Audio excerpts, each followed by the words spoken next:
안녕하세요. 김성길 목사와 함께하는 사람 이야기 제2단원의 G7 과정입니다. 이 시간에는 전 시간에 이어서 14-5회가 되겠습니다. 지적재능을 개발하는 데 있어서 우리가 주의할 점에 대해서 말씀드리고 있는데요. 먼저 실패는 과정임을 기억해라. 분석의 능력을 키워라. 채워야 될 시간이 있다. 또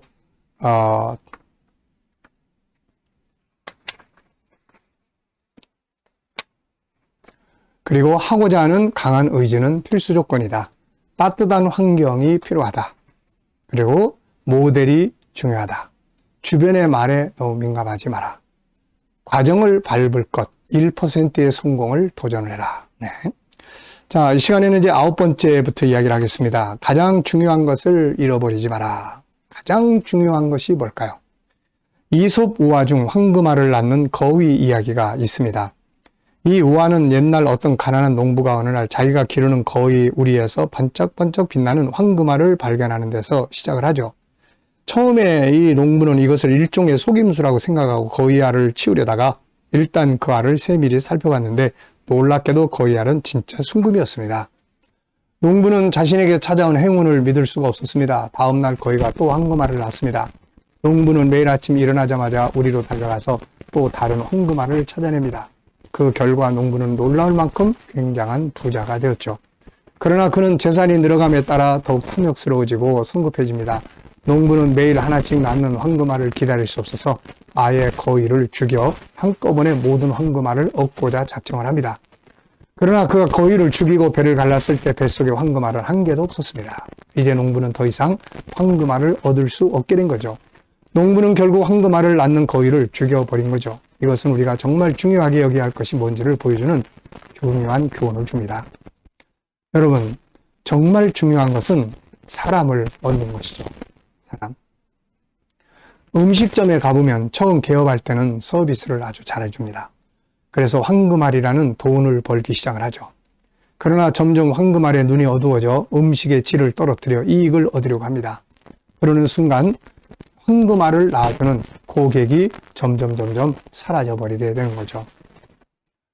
고객의 중심을 두면 잘 될 수 있습니다. 모든 세상 이치가 다 그래요. 근데 돈의 중심을 두면 고객을 죽게 만드는 거죠. 손해보게 만들고. 그러면 결국 나중에 황금알을 낳는 거위를 잃어버리게 되는 거죠. 부모와 자녀 관계도 마찬가지입니다. 부모는 자녀가 착하고 성적도 좋은 아이가 되기를 바랍니다. 다시 말하면 성적이라는 황금알을 낳기를 바라고 있는 거죠. 그래서 때로는 야단치고 윽박지르고 억압합니다. 그러나 이것이 계속될수록 아이는 이 병이 들어가기 시작을 하죠. 다시 말하면 성적이라는 황금알을 낳는 거위가 지금 병 들어가고 있는 거죠. 중요한 것은 성적이 아니고 그 아이의 모습입니다. 사람이죠. 그 안에 있는 하나님의 형상이죠. 이것이 제대로 돌아가도록만 만들어준다면 어떤 거위든지 황금알을 낳는 거위가 될 수 있습니다. 심리적으로 안정감을 가진 아이들은 성적도 올라갈 수가 있게 되는 거죠. 그러나 열매나 이익이 앞서면 거위를 병들게 하거나 아예 죽게 됩니다. 그리고 황금알은 더 이상 얻을 수 없게 되는 거죠. 가장 중요한 것은 자녀들의 아이면 아이들의 심리 상태, 건강한 삶입니다. 그걸 도와줘야 돼요. 그걸 도와주면 성적이라는 이 황금알을 잘 낳게 되는 거죠. 10번째는 협력의 중요성입니다. 세상에 독불장군은 안 됩니다. 우물안 개구리가 돼서도 안 되고 협력이 필요하죠. 영적으로는 성령님의 도움이 필요하고 멘토의 조언이 필요하고 파트너들의 협력과 조언, 많은 책들과의 협력, 혼자 살겠다고 하는 사람은 결국 고립되어 죽게 됩니다. 전도서 4장 9절로 12절에서는 연합이 얼마나 중요한지를 설명을 하죠. 두 사람이 한 사람보다 나으면 그들이 수고함으로 좋은 상을 얻을 것임이라. 혹시 그들이 넘어지면 하나가 그 동물을 붙들어 일으키리와 홀로 있어 넘어지고 붙들어 일으킬 자가 없는 자에게는 화가 있으리라. 또 두 사람이 함께 누우면 따뜻하거니와 한 사람이면 어찌 따뜻하랴. 한 사람이 패하겠거니와 한 사람이면 패하겠거니와 두 사람이면 맞설 수 있나니 세 겹줄은 쉽게 끊어지지 아니하느니라. 아멘이죠. 연합이 중요합니다. 혼자서 사는 세상은 없어요. 11번째는 재능을 프로화해라. 네. 일만 시간의 법칙을 아는가? 자기만의 영역을 발전시켜라. 잘하는 것과 좋아하는 것을 구분하라. 결국 사람은 자기다운 것을 가장 잘하게 되어 있다. 재능이 있어도 이거를 전문화하지 못하면 이걸 제대로 써먹을 수가 없습니다. 자, 다윗의 경우를 보자. 그는 골리앗과의 싸움에서 처음에 사울의 갑옷을 입고 나갔죠. 그런데 자신의 몸에 맞지 않자 자기가 항상 능숙하게 사용하던 자기 것을 가지고 나가죠. 물매를 가지고 나가서 그것으로 승리합니다.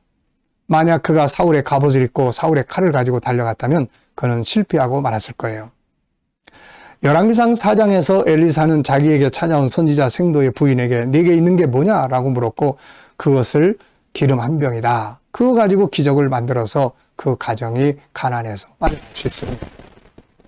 하나님은 모세에게 애굽으로 가라 그럴 때 모세가 난 못합니다 그럴 때 네 손에 있는 게 뭐냐? 그리고 모세에게 이미 주어진 것을 찾게 하십니다. 하나님이 여러분들에게 담아주신 재능은 무엇이며 환경은 무엇이며 소유는 무엇인가요? 그것을 남과 비교하지 말고 그것이 세상을 다스리고 정복할 수 있는 재산으로 주셨다는 걸 기억을 해야 합니다. 자기 것, 여러분의 것, 여러분에게 주어진 것이 그게 실패라 할지라도 그건 소중한 자산이 되는 거죠.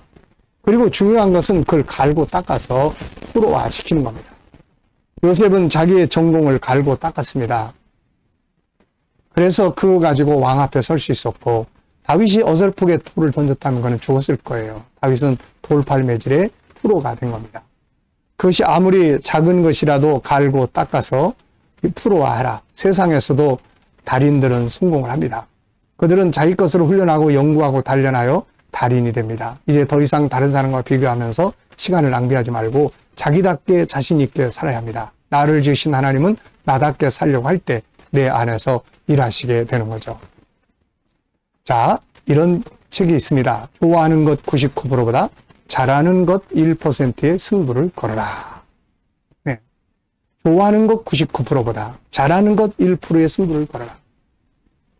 이 책의 저자인 김현숙 씨는 책의 제목처럼 좋아하는 것은 후에 취미생활로 하고 삶에서는 잘하는 것 1%의 승부를 걸라고 조언을 합니다. 요즘에 달인들에 대해서 방송들이 많이 소개하고 있죠.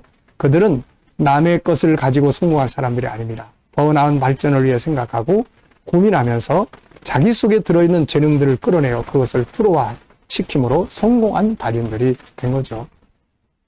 자, 호떡 장사하시는 분의 달인 이야기가 있는데요. 이분은 한 달에 5천만 원의 매출을 올린다고 합니다.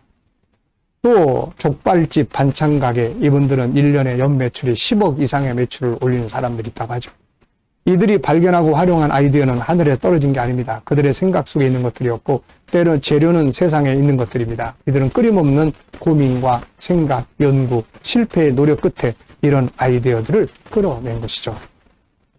자, 12번째는 하나님의 도우심이 필수적으로 함께합니다.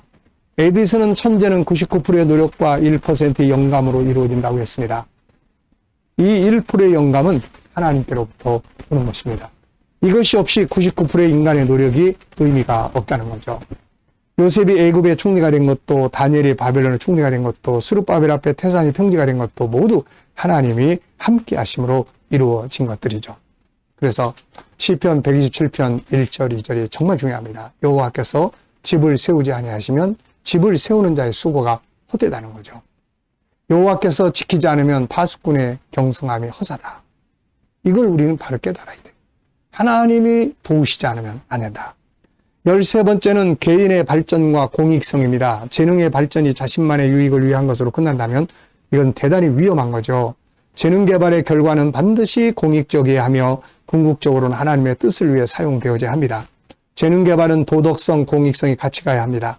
윤리와 도덕이 없는 재능 개발은 자신을 망치고 다른 사람에게 피해를 끼치는 무서운 도구가 되기 때문이죠. 잘못된 재능 개발은 망하는 길로 가는 겁니다. 자, 많은 사람들이 세상에서 재능 개발을 잘해서 성공을 합니다. 그런데 마지막에 가서 실패하는 사람들이 얼마나 많아요. 그 이유는 그것이 개인만의 이익과 이기주의적인 것들 때문에 그러는 거예요. 마지막으로는 14번째, 하나님의 뜻과 그분의 영광이 나타나도록 사용이 되어야 합니다. 요셉의 재능 개발과 성공, 다니엘의 재능 개발과 성공의 끝은 항상 하나님의 영광을 나타내는 것으로 결론을 맺었죠. 마태복음 5장 16절에 보면 예수님께서는 이런 말씀하셨어요. 이같이 너희 빛이 사람 앞에 비치게 하여 그들로 너희 착한 행실을 보고 하늘에 계신 너희 아버지께 영광을 돌리게 하라. 아멘입니다. 자, 여러분. 자, 지적 재능을 개발해서 무엇을 할까요? 어디에다가 사용할까요? 우리는 잘 지적 재능 개발해서 세상을 잘 다스리고 그걸 가지고 사회에 유익을 주고 궁극적으로는 하나님의 뜻을 이루는 데 사용되는 도구가 되어져야 할 것입니다. 자, 이 시간 말씀 여기서 마치겠습니다. 감사합니다.